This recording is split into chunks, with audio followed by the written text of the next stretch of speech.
বড় বাঁচা বেঁচে গেছে আর্জেন্টিনা। যে ইকুয়েডর গত 2 দশকে কোপা আমেরিকায় কোনো লাতিন দলকেই হারাতে পারেনি, তারাই আজ বর্তমান চ্যাম্পিয়নদের প্রায় ছিটকে ফেলে দিয়েছিল। কিন্তু লিওনেল স্কালোনির দল হোঁচট খেলেও শেষ পর্যন্ত ঠিকই ঘুরে দাঁড়িয়েছে, আর সেটা হয়েছে এমিলিয়ানো মার্টিনেজের বীরত্বে। বিশ্বকাপের ঐতিহাসিক ফাইনালের পর আরও একবার মেসিদের ত্রাতা হয়ে উঠলেন বাজপাখি খ্যাত এই গোলকিপার।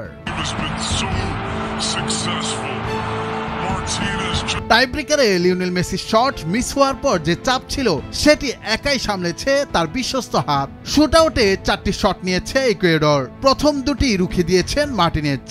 মেসি বাদে দলের অন্যরা বল জালে পাঠালে আর্জেন্টিনা ম্যাচটি টাইব্রেকারে জিতেছে 4-2 ব্যবধানে। যে দুর্দান্ত জয় কোপা আমেরিকার বর্তমান চ্যাম্পিয়নদের সেমিফাইনালে জায়গা করে দিয়েছে।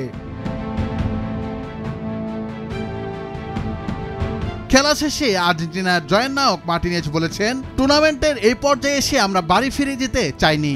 এই দল আরও সামনে এগিয়ে যাওয়ার মতো বলে মনে করেন অ্যাস্টন ভিলার গোলকিপার।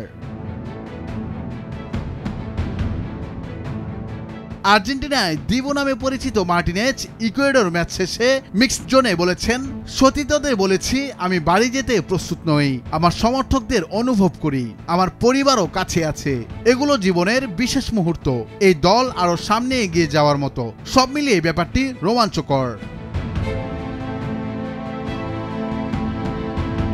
আর্জেন্টিনা জাতীয় দল হয়ে এখন পর্যন্ত 4 বার টাইব্রেকার শুটআউটে দাঁড়িয়েছিলেন মার্টিনেজ, জিতেছেন 4টিতেই। এর মধ্যে মোট 18টি শট হয়েছে তার বিরুদ্ধে, 9টিতেই প্রতিপক্ষ গোল করতে পারেনি, 1টি ছিল পোস্টের বাইরে, বাকি 8টি মার্টিনেজ রুখে দিয়েছেন।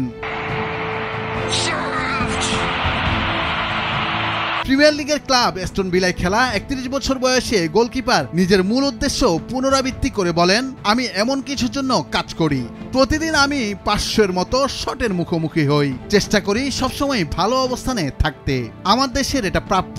কোপা আমেরিকার সেমিফাইনালে ভেনেজুয়েলা কিংবা কানাডার বিপক্ষে খেলবে মার্টিনেজের Argentina.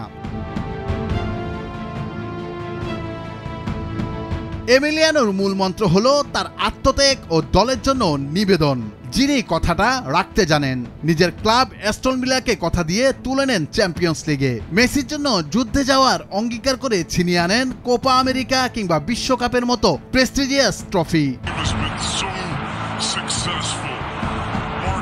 Nurul Afsar, news desk, ভোরের কাগজ।